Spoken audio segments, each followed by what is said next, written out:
एक भक्त की कथा तो भक्तमाल में ऐसी आती है भैया कि एक सेठ जी हुए हैं जिनका नाम था त्रिलोचन जी महाराज।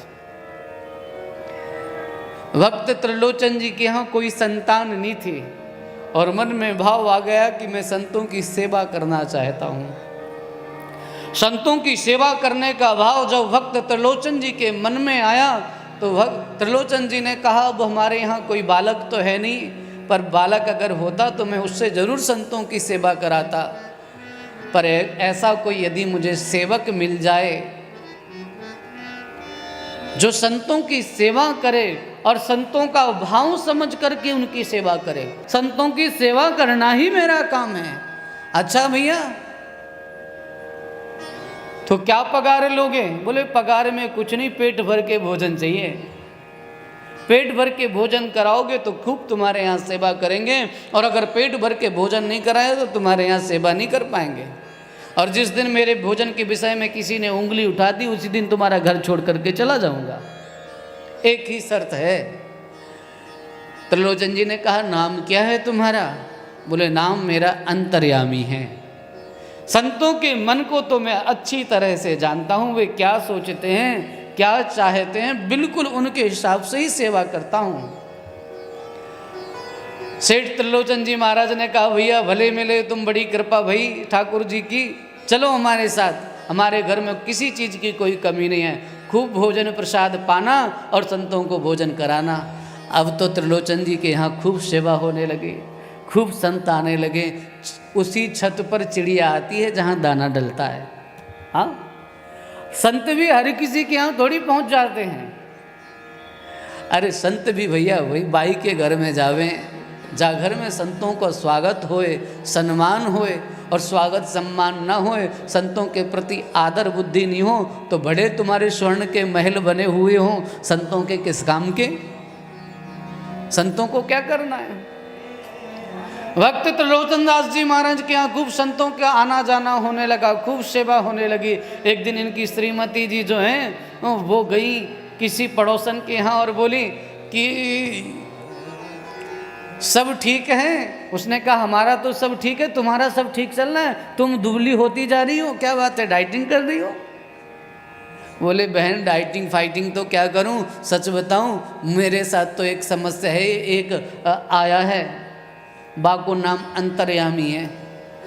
बहन काम तो खूब करे, ऐसो मन लगा के काम करे, अरे बाकी सेवा से तो संत भी रीझ गए, संतों के पांव दबावे, उनके चरण प्रक्षालन करें, उन्हें भोजन करावे और उनकी सेवा में हाथ जोड़ करके खड़ो रहे। लेकिन बस एक समस्या है, खाता बहुत है। जैसे ही सेठानी ने कहा खाता बहुत है, तो अंतर्यामी अपनी शर्त के अनुसार वहीं से गायब हो गए, वहां से विदा ले लिए। सेठ त्रिलोचन जी ने कहा कि क्या बात है, अंतर्यामी नहीं दिखाई दे रहा। सुबह से शाम हो गई खोजते खोजते, पर अंतर्यामी नहीं दिखाई दिया। जब अंतर्यामी नहीं दिखाई दिया तो भोजन का थाल परोसा। श्रीमती जी ने सांझ के समय त्रिलोचन जी ने कहा, अंतर्यामी नहीं तो संत नहीं, संत नहीं तो सत्संग नहीं, सत्संग नहीं तो जीवन का कोई अर्थ नहीं।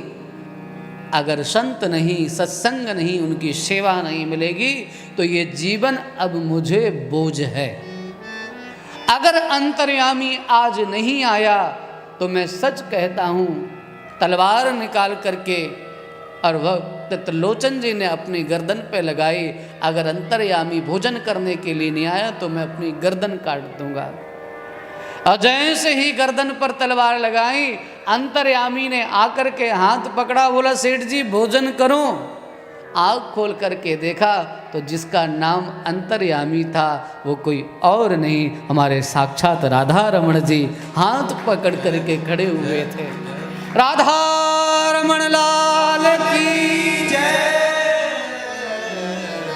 हाथ पकड़ करके, सेठ जी तुम्हारे मन में भाव था ना संतों की सेवा करने का, और तुम चाहते थे कि कोई सेवक तुम्हें मिल जाए, तो सेवक की भावना रखने के लिए मैं सेवक बन गया।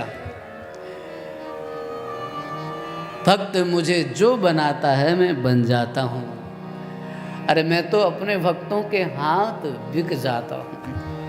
मैं निज भक्तन हाथ बिकाऊं, रथ हाँकूं और छान चबाऊं, पल भर नहीं बिसराऊं, जहाँ मम भक्त प्रेम जुट गावे तहाँ वसत सुख पाऊं। मैं निज भक्तन हाथ बिकाऊं, मैं तो अपने भक्तों के हाथ बिक जाता हूँ।